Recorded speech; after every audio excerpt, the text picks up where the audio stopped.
nakikinig sa Target on Air. Target on Air. Eto, cambio muna tayo ng topic At kahapon, di ba, nakausap natin si Governor Albano mula dyan sa Isabela. At mamaya babalikan po natin yung paksa na yan. At ngayong hapon, makakasama natin mga kaibigan si Congressman Sam Bersosa. Ito po yung Tutok to Win party list. At Congressman, isang negosyante, public servant, kumbagay tumatakbong mayor dyan sa lungsod po ng Maynila. At tatalakayin po natin mga kaibigan siguro yung kanyang agenda, yung 3K agenda. Ito po yung kalusugan, kaalaman at kabuhayan, kung paano po niya balak labanan yung sinasabing kahirapan dyan sa lungsod niya. Siya nga ba yung pagbabagong kailangan ng Maynila? At ating alamin mga kaibigan nasa kabilang linya ng ating komunikasyon si Congressman Sam Bersosa. At magandang hapon po, Kong Sam. Maraming salamat po sa pagdalo sa ating programa. Una po sa lahat, ano po ba nagtulak sa inyo na tumakbo bilang alkalde ng Maynila? Magandang hapon po, Sir Rex. Ako po nandito para ipaglaban yung mga kababayan natin naghihirap sa Maynila. Sa pag-ikot ko po, sa pagtulong ko for the past how many years, nakita ko po na sobrang lugmok na po yung kalagayan ng mga kababayan natin.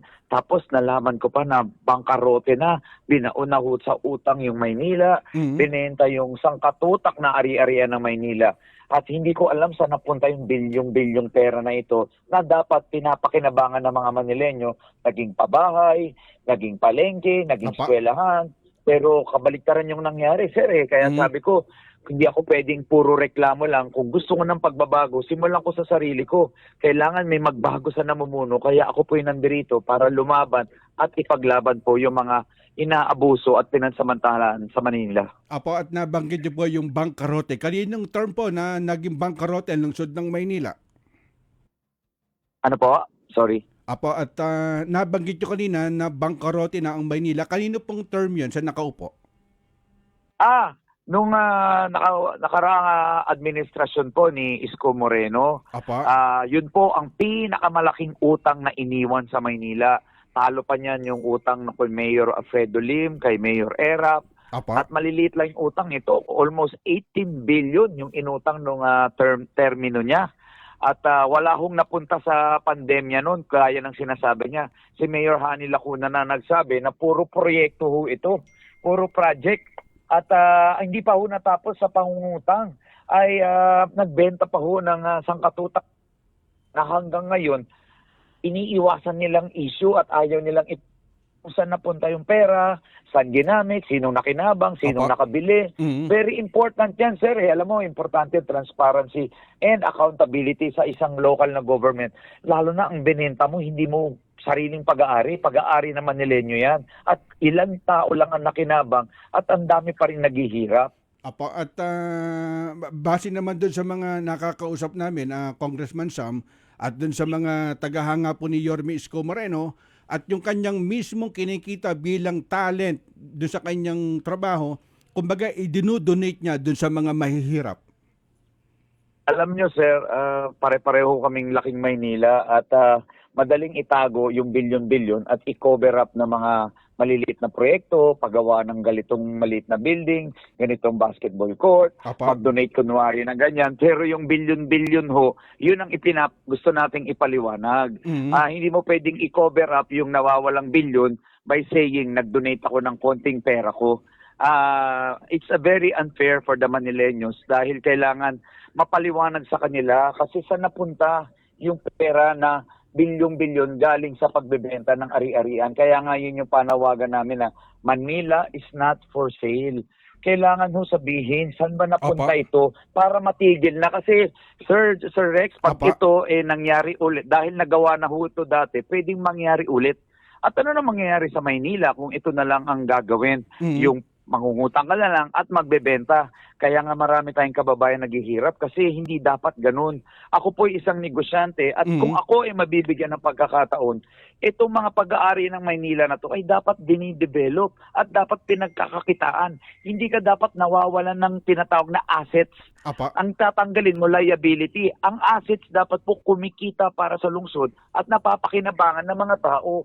Ang problema kasi sir yung politika sa Maynila, pumasok yung mga yan sa posisyon, hindi nakapag-aral, pinagpraktisan yung gobyerno, tapos tsaka na lang yumaman. Dapat may karanasan ka sa negosyo para kahit paano, alam mo paano i-budget, alam mo pakinabangan yung mga assets mo, at paano makikinabang yung buong lungsod ng Maynila. Apo, at kung sakali na dumating yung pagkakataon na magkaroon po ng debate para in pronto, itanong nyo kay Yorme Isko, sasagutin ni Isko, kayo po ba'y tutugon doon sa hamon ng taong bayan sa Maynila?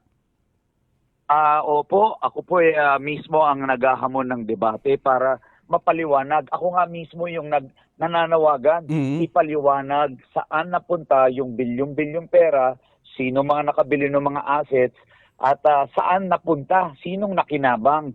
Yun ang kailangan nating malaman. Apa. Kasi sa totoo lang, sir, yung pinagyayabang nila na napagawa ito, napagawa yan. Sir, kahit sino namang tao, basta may pera, pwede ka magpagawa ng kahit anong building. Apa. Ang point lang nito, tama ba yung pinagtuunan mo ng budget? Kasi walang gamot sa mga ospital, walang sapat na mga tao, walang pasilidad, kulang na kulang yung maintenance medicine, walang allowance yung mga senior, talamak yung corruption, walang allowance yung mga estudyante, walang trabaho, walang kabuhayan. Ito yung pinaka-importanting kailangan binibigyan ng prioridad. Kaya nga ang agenda namin sa Team SB yung 3K, yung kalusugan, kaalaman, saka kabuhayan. Kasi ito yung pinaka-importante nga kailangan ng mga mahihirap. Apa. Ang Maynila, ang capital ng Pilipinas, pero sa po yung isa sa pinakamahirap sa bansa. Dapat siya nga yung model city. Pero baligtad ang nangyayari. Nandito na yung pinakamahihirap na mga kababayan natin nakatira ho sa lungsod ng Maynila.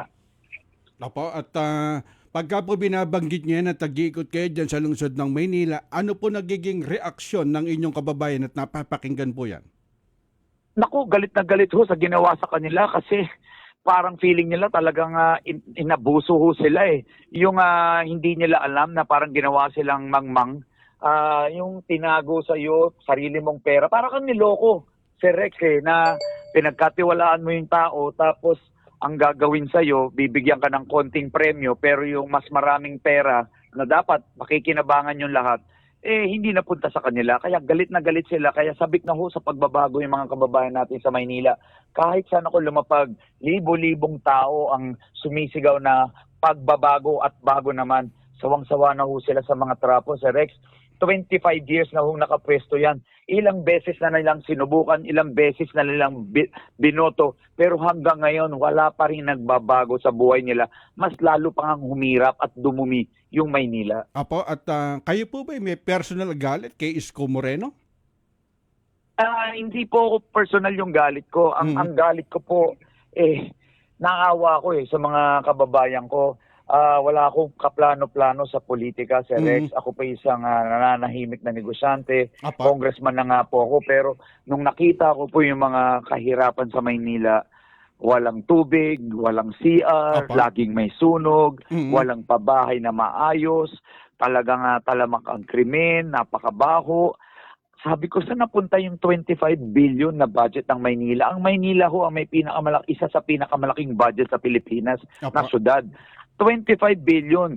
Kung dadalhin lang natin yan at dediretso natin yan sa mga tao, meron silang libreng gamot, libreng pang-hospital, libreng pag-aaral, libreng allowance sa mga seniors, PWD. Mababawasan ho yung may hirap sa Maynila, mabigyan sila ng tamang trabaho, kabuhayan, maayos natin yung peace and order, lalago yung mga negosyo, mapaayos yung koleksyon. Lahat ho ito, konektado Chain reaction po pag tayo ng urakot, hindi mapupunta yung serbisyo na para sa tao. Pag nangyari yun, maghihirap ang tao. Pag naghirap ang tao, dadami ang krimen. Pag dumami krimen, ayaw na magbukas ng mga negosyo dyan. Gugulo yung lugar, dudumi pa. So, sabi ko nga sir, kung walang babaguhin sa pinaka namumuno, wala na hong magbabago sa mahal nating lungsod ng Maynila. Apo, at may mga binanggit kayo, yung plano nyo, taasan yung allowance ng mga senior citizen at Yes, sa sir. PWD mula dun sa 500 hanggang 2,000. Saan naman po manggagaling yung pondo para dito? Kumbaga ito po ba, paano po masisigurong magiging sustainable po ito? Ako po ay isang civil engineer at na-complete na po natin yan. We have 180,000 senior citizens.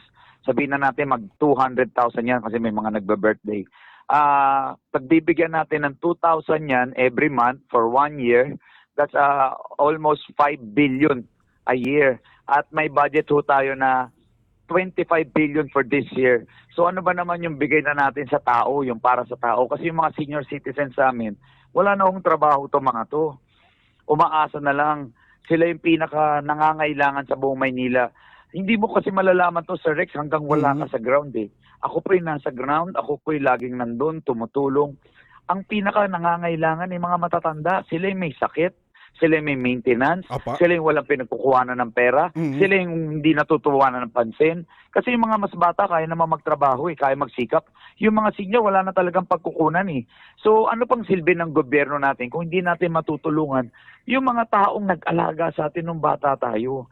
Kaya nga sabi ko, pag mabibigyan ng pagkakataon, isa yan sa mga unang ipapatupad natin, yung 500 allowance, gagawin nating 2,000.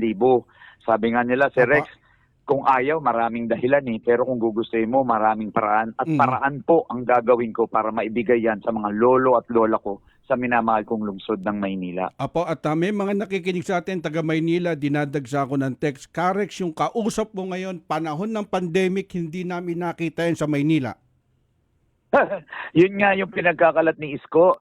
Buti na lang, nakita ko lahat ng mga videos namin. Nakasama pa siya at siya nagpapasalamat. Kasi alam niyo po, pribadong individual lang ako noon. Hindi ko alam ba't kinukumpara ng mga tao kung ano yung tinulong niya sa tinulong ko. Lahat ho ng tinulong ko nung pandemya galing sa sarili kong pera.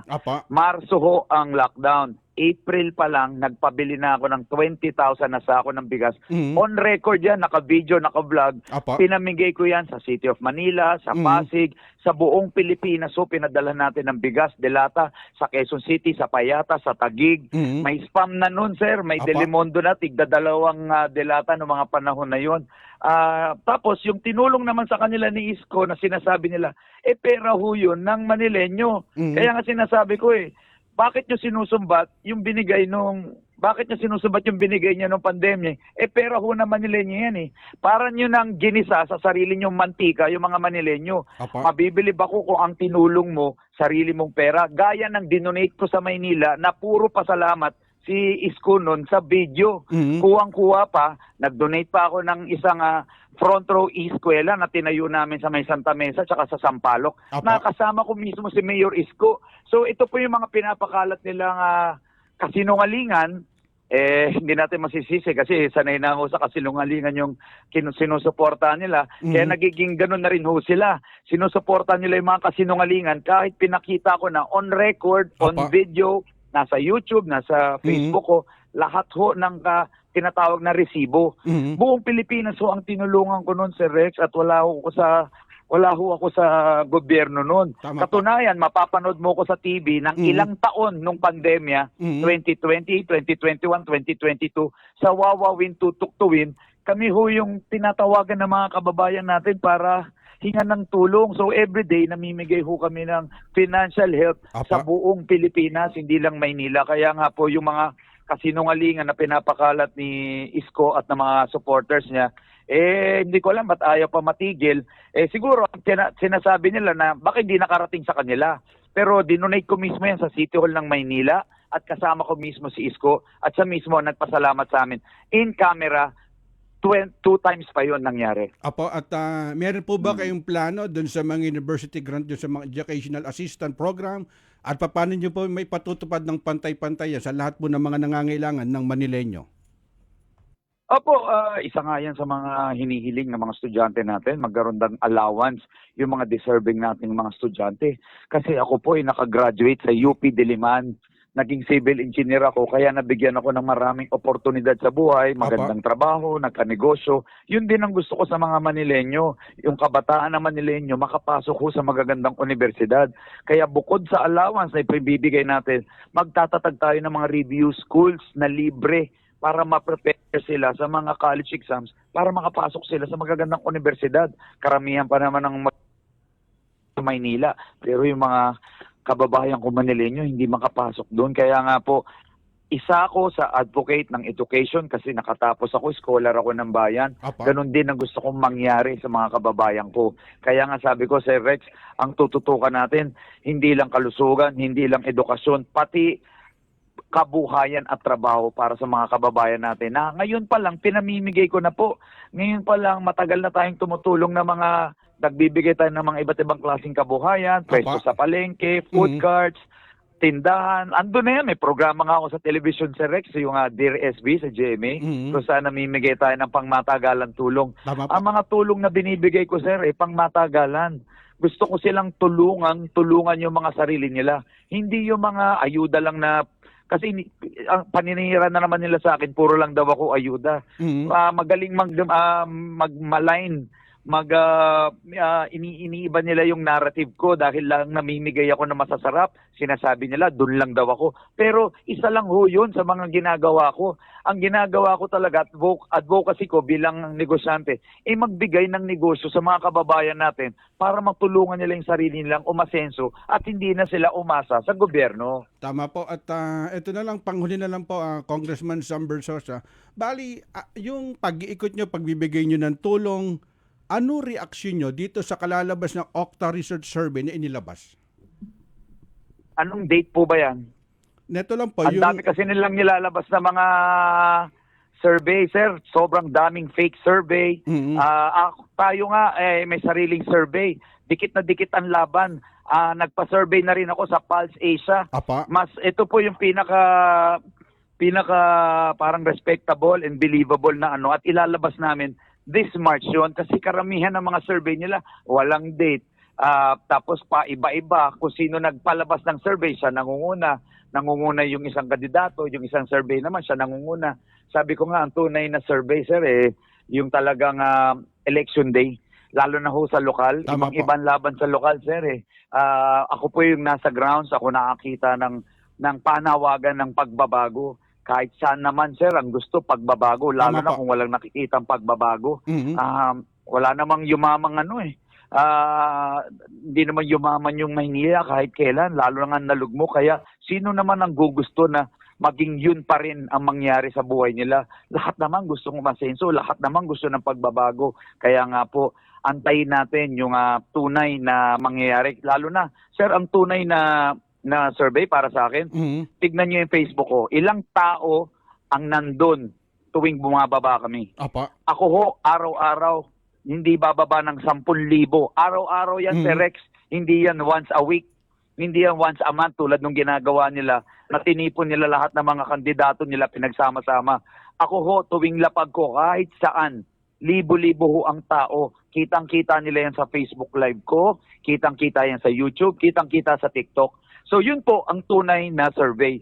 Hindi ko na nga kailangan maglabas ng mga peking survey, sir, kasi kitang-kita mo naman ang daming tao tuwing baba ko sa kahit sa ang distrito sa Maynila. At kasi naglabas ang Okta na si Yorme nakakuha po ng 74%, yung kayo po si Sam 15%, kasi yung base sa mga pinag-uusapan natin, halos lahat nagbibigay kayo ng tulong. Kumbaga, ang tanong, saan po hinugot itong survey na to? Hindi ko nga alam, sir, kasi nga hindi ko rin alam may date ba, kailan ba yan? Kasi minsan naglalabas sila ng mga ng survey nila last year pa, hindi pa ako tumatakbo. Minsan nga hindi pa ako sinasama sa survey.